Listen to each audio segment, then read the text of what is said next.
네, 이재명 대통령이 취임 이후 가장 첫 번째로 챙긴 건 역시나 경제였습니다.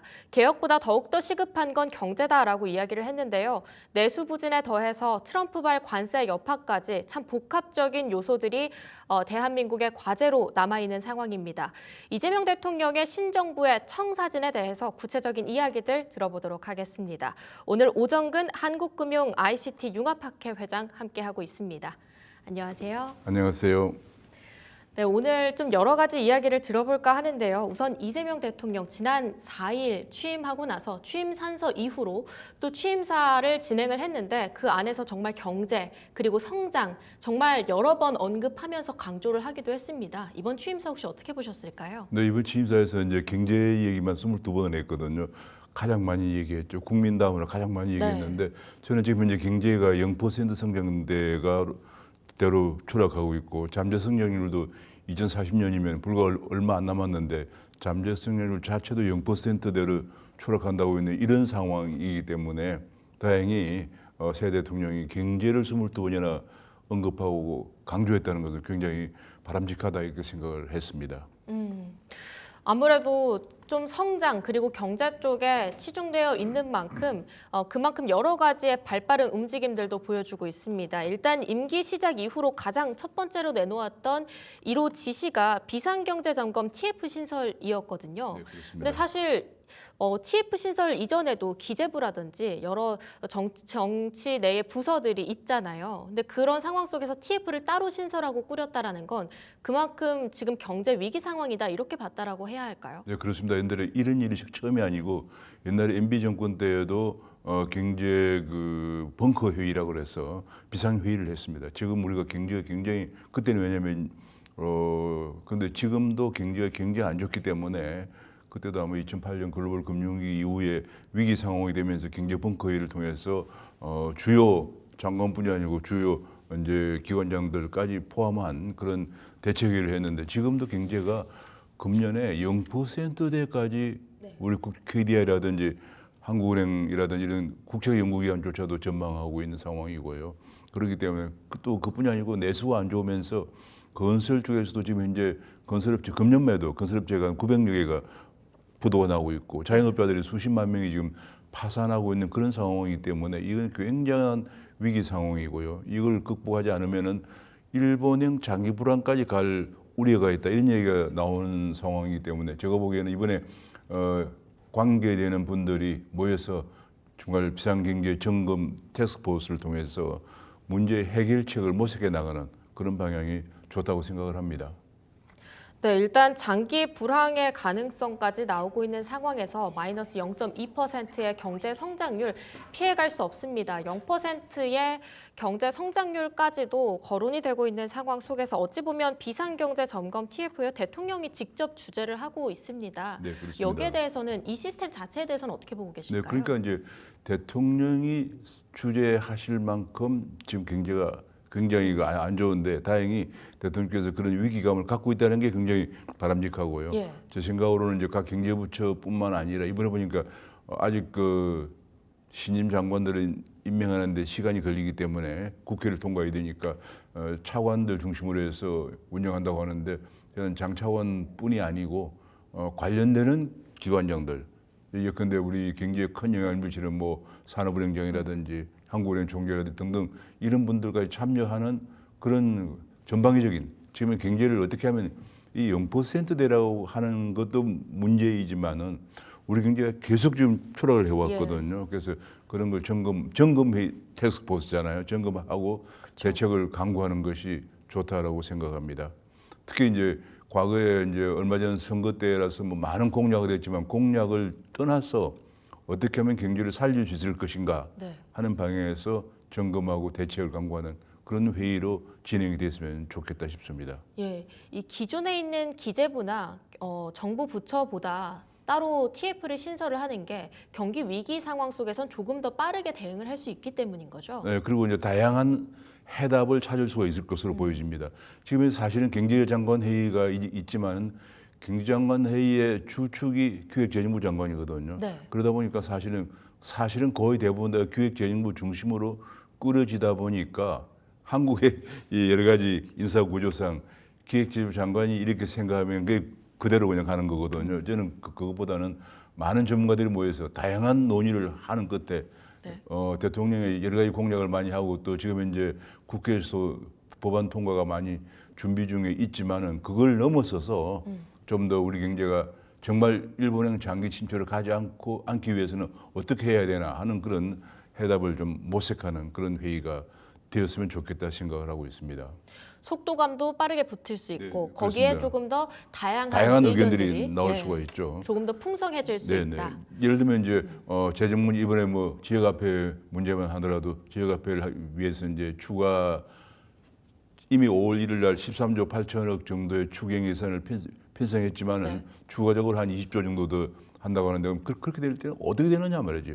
재정 문제는 어떻게 되느냐 하는 그런 문제를 기획재정부 재정당국은 물론 또 이제 뭐 학계라든지 이런 전문가들의 얘기를 들으면서 해답을 합리적인 방향으로 모색해가는 우리 대통령이 말씀하시기를 실용적 시장주의라고 그랬어요. 예. 그러니까 실용적으로 어떤 정책이든지 갖다 쓰겠다. 뭐 심지어는 김대중 대통령 때 혹은 박정희 대통령 때 정책도 갖다 쓰겠다 이렇게 말씀하셨으니까 실용적으로 하되 시장주의로 가겠다 이렇게 말씀하셨으니까 정말 제로 상태에서 해법을 모색했으면 좋겠습니다. 지금 실용에 대해서 말씀을 주셔서요. 사실 이전에 윤 정부 때는 자유라고 하는 키워드가 굉장히 강조되지 그렇습니다. 않았습니까? 그래서 민간 안에서 경제가 주체될 수 있도록 그런 네. 식으로 끌고 왔다라고 한다면 지금 이재명 대통령이 확실히 강조하는 분야는 실용이잖아요. 네. 이 키워드 그리고 이 방향성에 대해서 앞으로의 이재명 노믹스는 어떻게 시사하고 그러니까 지금 계십니까? 제가 약간 그 이제 취임사를 읽어보면서 실용적 시장주의 상당히 좀 그 어떻게 보면 좀 무슨 소린가 애매하거든요. 근데 네. 실용은 도움이 되는 것은 다 끌어다 쓰겠다 그런 얘기고요. 네. 시장주의는 역시 그 우리 경제를 이끌어가는 것은 민간 기업들이기 때문에 시장 경제를 바탕으로 하겠다 이런 취지로 저는 이해를 했습니다. 그런데 최근에 이제 국회에서 통과되는 법들을 통과되려고 지금 준비하고 있는 법들 본회의를 통과되었거나 또 준비하고 있는 법들을 보니까 약간 좀 그전 대통령이 취임하기 전에 당 대표 때 하던 그런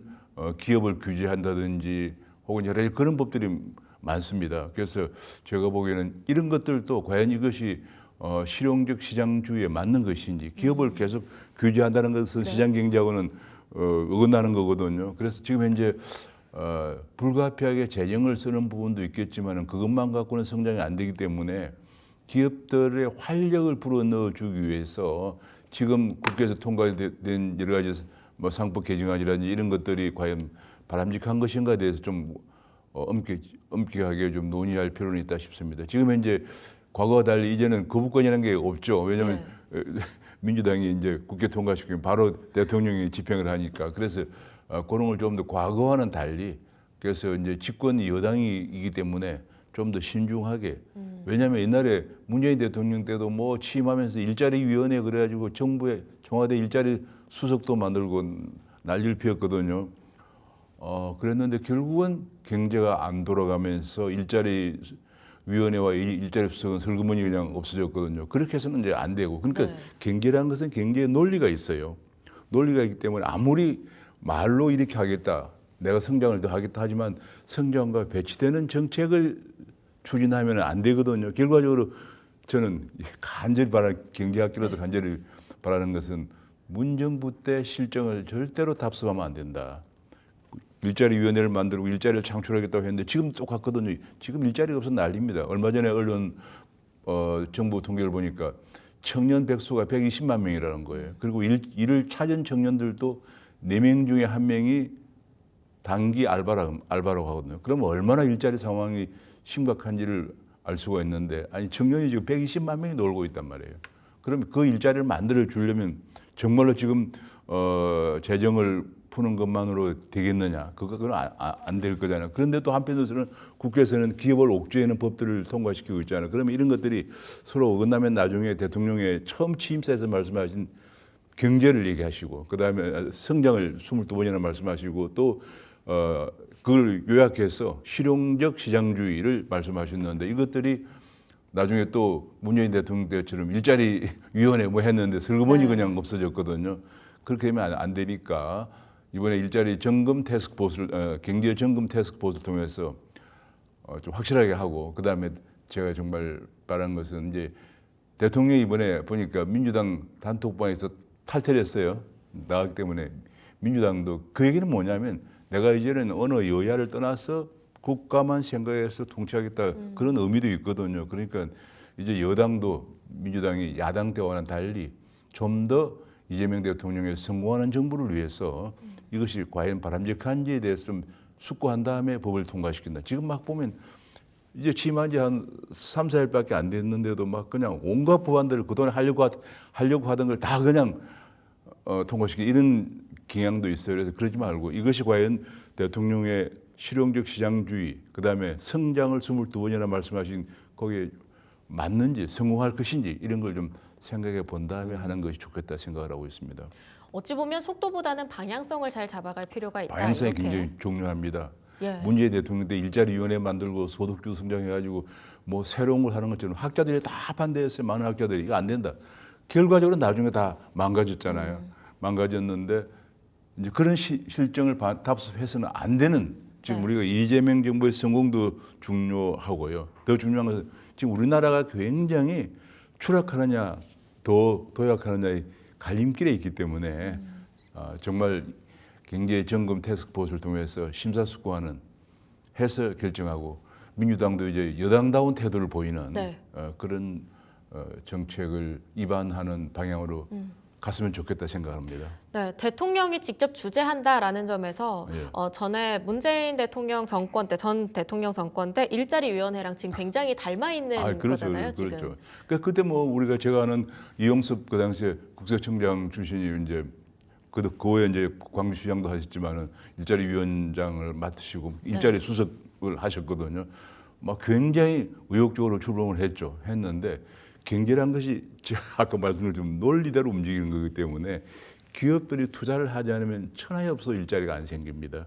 그러니까 지금처럼 기업을 계속 옥죄고 기업들을 해외로 냈죠. 그런데 제가 아쉬운 것은 이번에 이제 국회를 통과한 법을 보니까 몇 개를 통과했거나 아니면 통과하려고 지금은 이제 뭐 민주당이 다수당이고 네. 또 여당이기 때문에 마음만 먹으면 통과가 다 되는 거거든요.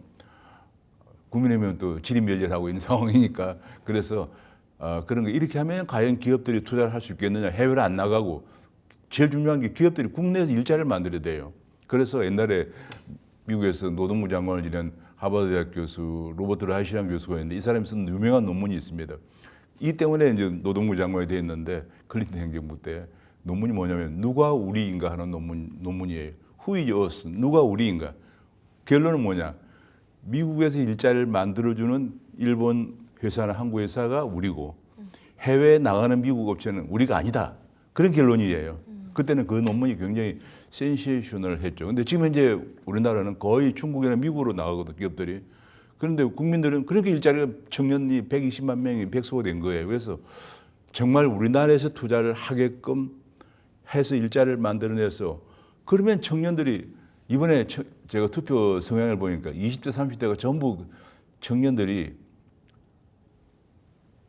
민주당 네. 표가 굉장히 많았거든요. 특히 많이 갈렸습니다. 20, 30대 그러면 여성인데 이것 좀 여쭤보도록 하겠습니다. 예, 제가 그게 일자리 때문에 그래요. 예, 그때의 실수를 적어도 지금 반복해서는 안 된다. 안 된다, 이렇게 그 이야기를 얘기예요. 하고 계신 그 거잖아요. 얘기예요. 근데 그러면 지금 당장은 비상경제 점검 TF 관련해서 이야기를 좀 여쭤볼게요. 네. 홈플러스 사태에 대해서 이번에 TF에서 의제화할 수도 있을 거다라는 당연히 이야기도 그 얘기가 나오고 있는 나오죠. 거거든요. 왜냐하면 홈플러스가 벌써 10년쯤 됐거든요. 10년 네. 전에 이제 사모펀드에 넘어갔죠. 사모펀드 넘어갔는데 그러니까 그 얘기 뭐냐면 그 당시 10년 전에 무슨 일이 있었냐면 유통산업발전법이라고 그래서 이제 한마디로 그런 그 대행 마트를 좀 규제하면서 예컨대 휴일날은 문을 닫게 한다든지 규제하면서 전통시장을 살리자 그런 얘기 있는데 그 많은 분석을 보면은 오히려 마트들이 살아나는 데서 그 옆에 있는 전통시장도 살아나고 있다 이런 얘기가 나왔거든요. 그래서 지금 이제 그 대표적인 케이스가 지금 대표적으로 크게 희생을 본 데가 홈플러스고 그래서 홈플러스는 노조도 굉장히 강해요. 그러면서 지금 이제 10년 전에 MBK로 넘어갔는데 네. 지금 그 원인을 잘 봐야 되는데 홈플러스가 지금 전국에 126개 매장 중에서 33개를 문을 닫는다고 합니다. 33개를 문을 닫는 정도가 아니고 홈플러스가 앞으로 전소위 가능할 거냐 안 할 거냐도 생각을 해봐야 되는 상황. 왜냐하면 지금 이제 유통산업발전법으로 마트도 규제하는 데다가 요즘 사람들은 시장에는 안 가요. 전부 온라인으로 주문을 한단 말이에요. 그러니까 지금 이제 이마트 같은 것도 지금 굉장히 위기 상황, 위기에 봉착해 있거든요. 그런데 노조가 강하고 뭐 등등 한 홈플러스는 지금 말할 것도 없는데 이걸 갖다가 원인을 잘 분석해야 되는데 만약에 MBK가 문제가 있다 이렇게 돼버리면 문제의 원인을 잘못 짚을 가능성이 있어요. 왜냐하면 이게 MBK가 이제 사모펀드인데 사모펀드에 큰 나쁜 점도 있지만은 긍정적인 게 뭐냐? 만약 홈플러스를 사모펀드가 인수 안 했으면은 국민의 세금으로 공적 자금을 투입해야 돼요. 그러니까 이제 어떤 회사가 움직이다가 운영을 하다가 잘못되면은 이제 부채가 많아지잖아요. 그러면 두 가지 방법. 하나는 사모펀드가 들어가서 그 인수해서 구조조정을 하고 네. 회사를 회생시키는 방법이 있고요. 두 번째는 그렇게 안 하고 과거 우리가 1997년 금융위기 때 한 것처럼 국민의 세금으로 엄청난 공적 자금을 만들어서 공적 자금으로 그 회사를 인수해서 정부에서 구조조정을 하고 살리는 거예요. 결국은 구조조정을 할 수밖에 없는 것은 정부가 하나 사모펀드가 하나 마찬가지인데 문제는 국민의 세금이 들어가냐 안 들어가냐 이런 측면에서는 사모펀드가 민간 자본이 해주는 게 좋으니까 저는 이번에 그 만약에 비상경제점검 텍스포스에 올라가면은 홈플러스의 그 이렇게 어려워진 네. 10년 동안이나 지금 해결이 안 되고 있는 지금도 뭐 33개의 그 점포를 폐쇄한다고 하니까 노조가 대모하고 난리예요. 과연 어떻게 풀어가야 할지를 비상경제점검 텍스포스에서 현명하게 풀어야 되고요. 지금 현재 이 가장 대표적인 게 미국에서 옛날에 우리가 잘 알죠. 미국의 유명한 그 디트로이트 자동차 회사 GM 같은 경우는 자동차 회사들이 2008년도 위기에 몰렸을 때 그걸 누가 했느냐? 정부의 손을 안 댔어요. 민간 텍스포스가 들어가서 그 문제를 해결했습니다. 네. 그걸 완전히 될성부른 자동차 라인하고 안 될 자동차 라인을 구분해서 안 될 걸 완전히 폐쇄하고 될 수 있는 자동차 라인에 돈을 더 투입해가지고 그것이 성공하면서 나중에 투자한 민간 그 사모펀드도 돈을 회수하고 미국의 디트로이트 자동차는 새롭게 탄생을 했거든요. 지금 그렇게 가야 돼요. 저는 개인적으로 그렇게 생각하는데 아마 이번에 전문가들이 좀 더 면밀하게 들여다 볼 수 있지 않을까 생각을 합니다. 어찌 보면 이번에 TF에서 의제화를 한다고 하더라도 이 MBK에 대한 정치권 압박이 가해져서는 안 된다 안 이렇게 되죠. 보시는 것 같아요. 절대 안 됩니다. 그래서 그때 제가 미국의 그 디트로이트 자동차에서 구조조정 내용을 그때 면밀하게 살펴보고 국내에서 세미나도 했는데 그때 누구냐면 그 민주당의 그 대통령 오바마였거든요. 오바마 대통령은 절대로 우리는 여기에 손을 안 댄다. 그리고 누가 들어가냐 미국의 이제 로스차일드라든지 이런 사모펀드하고 법무부이라고 몇 개 들어가가지고 네. 결국은 안 될 걸 갖다가 계속 갖고 가는 건 아니고 될 거는 돈을 더 지원해가지고 오늘 디트로이트 자동차 산업을 살렸단 말이에요.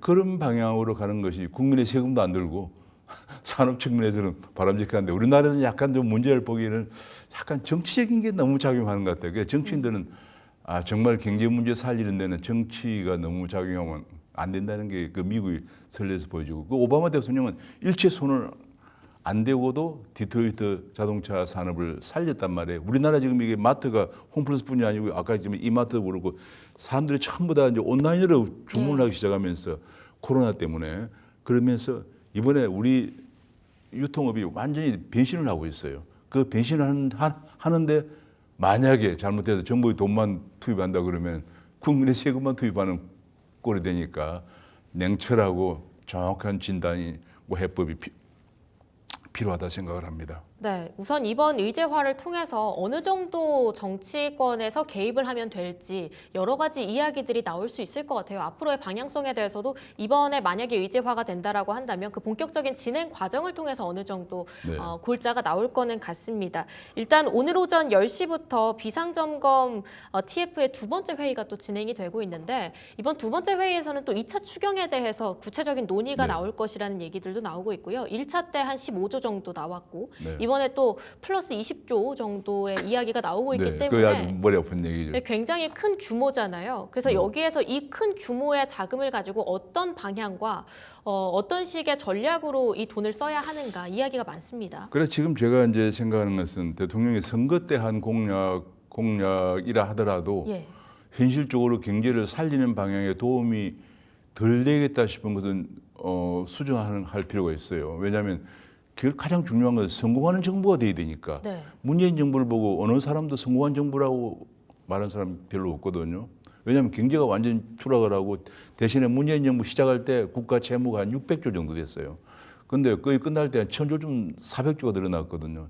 지금은 더 늘어나서 이번에 20조 원이 추가되면은 이번에 거의 한 1,407, 8조 돼가지고 GDP 대비 거의 50% 가까워질 거다는 분석이 나왔습니다. 그러면은 2011년에 유럽 재정 위기가 났을 때 왜 났느냐? 그 한계가 40%였거든요. 네. 40%가 넘는 그리스나 남유럽에 있는 국가들이 재정 위기를 발생시켰기 때문에 그 기준에 의하면은 우리가 지금 위험 수위를 이미 넘었어요. 그렇기 때문에 그러나 지금 경제가 워낙 0%나 떨어졌기 때문에 경제를 살리는 마중물 필요해요. 그쵸. 그럼 20조 정도 마중물을 어디에 쓰느냐?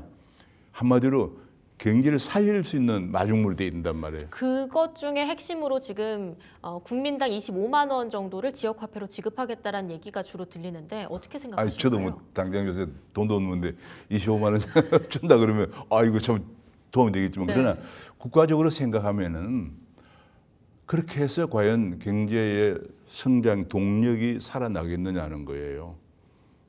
대개 사람들이 25만 원 주면 다 그냥 소비하게 되는 거죠. 근데 정부 재정 지출은 세 가지입니다. 하나는 정부가 투자하는 지출이 있고 투자 지출, 네. 그다음에 소비 지출, 그다음에 그냥 주는 거 이번처럼 이전 지출이 있는데요. 많은 재정학자들은 경제학자들 분석이 이게 재정을 근데 100억을 투자했으면 100억을 투자하면은 어느 정도 성장에 도움되겠느냐 하는 것을 분석한 게 재정 승수라는 게 있습니다. 네. 그것이 제일 낮은 게 이전 지출이에요. 그건 거의 뭐 1%, 1, 2%밖에 안 되고요.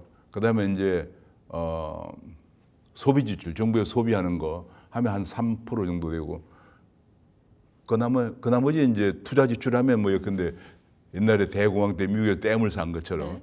계속적으로 그것을 활용할 수 있는 이런 데 하면 좀 더 승수가 높은데 이번에는 이제 그런 건 아니고 이전 지출 또는 소비 지출이거든요. 그럼 승수가 낮아요. 그래도 제가 계산해 보니까 20조 정도를 투자한다 그러면은 승수가 낮아도 그 승수대로 계산하면은 성장률이 한 0.3% 올라가지 않겠느냐. 최근에 이제 약간 몇 군데 기관에서 골반 석사, 우파 권리 같은 데서 한국의 성장률 0.3% 올린다고 했어요. 그 이유가 그거예요. 네. 20조 원을 갖다 이렇게 풀면은 성장률이 한 0.3% 올라가지만 그건 올라가는데 그 효과가 단기적이란 말이에요.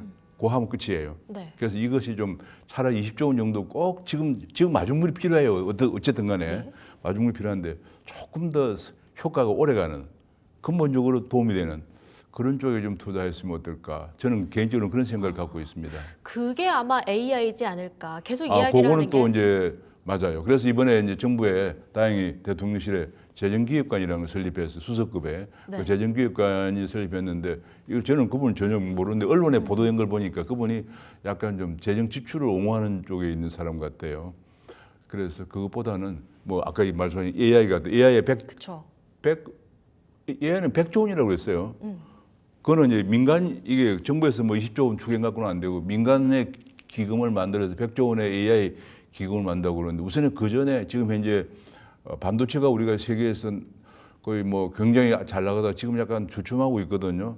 반도체가 없으면 또 인공지능도 못 만들어요. 반도체에 우리가 잘 알죠. 반도체에 들어가는 HBM 같은 그런 걸 만들어서 그걸 갖다 이제 모아서 미국의 그 GPU라는 걸 만드는 회사에 보내잖아요. 미국에 그렇죠. 보내서 그 GPU를 가지고 아마 인공지능을 만드는 거니까 우리 반도체 산업이 더 건실해야 돼요. 근데 지금 반도체 산업에 연구개발을 하는데 너무 주당 뭐 50몇 시간이 너무 타이트하니까 좀 신축성 있게 하자고 하는데 지난번에 국회에서 통과 안 됐거든요. 예를 들면 그런 거 돈이 안 들어도 할 수 있는 거 그런 것 좀 하면서 우선 그게 이제 뭐냐면 새 정부니까 색을 하려고 하는데 결국은 그 얘기예요. 인공지능에 100종을 쓰겠다. 그러면 인공지능이 만들 수 있는 우리나라 반도체를 더 튼튼하게 해야죠. 저는 굉장히 좋다고 생각하고 그뿐이 아니고 이번에 바이오 산업의 새로운 또 방산 이런 것들이 우리나라에 새로운 무기로 등장하고 있기 때문에 네.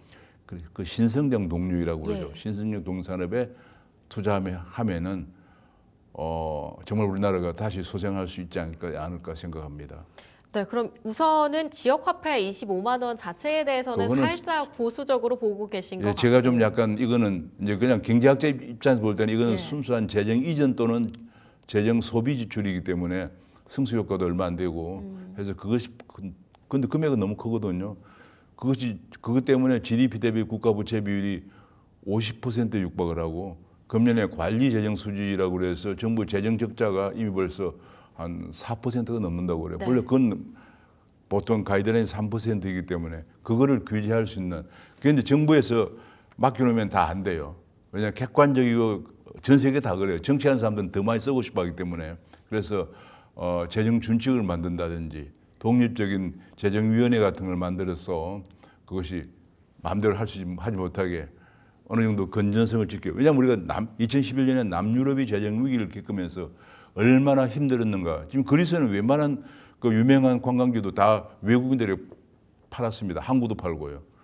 그런 상황이 되니 안 되도록. 우선은 했으면 규모가 좋겠습니다. 상당히 큰 부분은 있다, 부담스러운 부분은 있다. 하지만 거기에 더해서 AI 쪽으로 성장 동력을 키우겠다라고 하는 부분에 있어서는 좀 기대를 하는 부분이 있는 것이고. 전 대통령이 제일 이번에 그 공약과 정책 방향을 보면서 가장 경제학적으로 좋게 생각한 게 첫 번째 내역은 실용적 시장주의, 그다음에 성장 강조, 그다음에 그 성장을 하기 위해서 신성장 동력을 육성하겠다 하는 데 대해서 굉장히 좀 여야를 떠나 저는 경제학자니까 예. 고무적으로 생각을 했고 다만 그 방법이 근데 국회에 있는 민주당 국회의원들은 옛날에 하던 그 기조를 강조하고 있어요. 상법 개정한다든지 또 뭐 노동법을 개정한다든지 오히려 노동시장을 더 유연하게 하고 기업들을 더 규제를 없애서 기업들이 해외를 안 나가고 국내에서 투자하게끔 그렇게 해야 되는데 오히려 아마 이번에 혹시나 이재명 대통령이 민주당 단톡방 탈퇴한 이유가 이거 완전히 내 생각을 도와주는 게 아니지 않나 이런 생각을 할 수도 했습니다. 네, 일단 신성장 동력 쪽으로도 조금 더 집중을 할 필요가 있다 이렇게 그렇습니다. 이야기를 예. 해주셨는데 저희가 시간 관계상 이 부분만 좀 짧게 여쭤보겠습니다. 네, 네. 오는 15일 일요일입니다. 정말 얼마 맞아요. 안 남았는데 캐나다 쪽에서 이제 G7 정상회의가 열리는데 여기에 이재명 대통령이 또 참석을 한다라고 이야기를 했어요. 외교 쪽으로는 당선 이후로 처음 출발점을 연다라고 봐야 할 것 같은데 거기에서의 움직임은 어떻게 네, 평가하고 가장 계실까요? 시간이 짧으니 간단히 말씀드리면 네. 요점 말씀드리면 첫 번째로 우리가 지금 이번 G7에서 미국과 중국의 문제가 제일 중요하거든요. 그런데 첫 번째로는 미국하고는 우리가 굉장히 이용할 고리가 있습니다. 방산이라든지 혹은 트럼프 대통령이 저번에 얘기했지만 조선업, 미국의 그 해군의 MRO로 하는 조선 이런 것들이 강점이고 또 원자력 같은 거 미국 때문에 원자력을 더 늘리려고 하는데 우리가 원자력 강점이 있잖아요. 이런 우리 강점을 이용해서 그리고 또 미국이 지금 제일 큰 골치가 국가 부채가 너무 많아요. 예.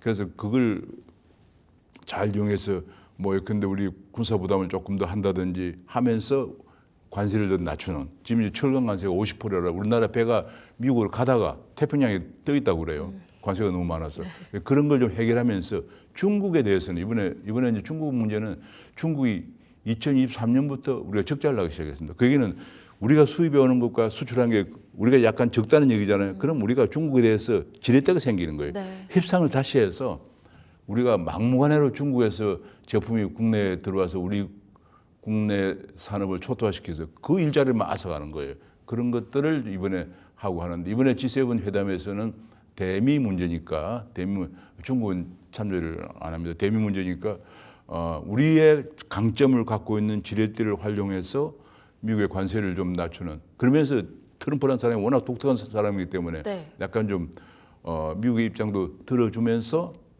우리의 이점을 챙기는 그런 아주 융통성 있는 외교를 해야겠다 생각을 하고 있습니다. 네, 이번 G7 정상회의에 참석해서 만약에 이재명 대통령이 트럼프 대통령과 만난다라고 한다면 관세 지렛대 역할로서 그동안 좀 관세 협상 관련해서 좀 논의를 추진력 있게 끌고 가야 한다. 이렇게 말씀을 예를 해주신 들면 대통령이 트럼프는 지금은 이제 전화 통화가 아무 얘기 없어요. 왜냐하면 지금 미국 아마 트럼프도 야 이거 한국이 어느 방향으로 가나 우리가 우리 군함을 한국 조선소에 수리를 맡기도 되나 고민하고 있을 거예요.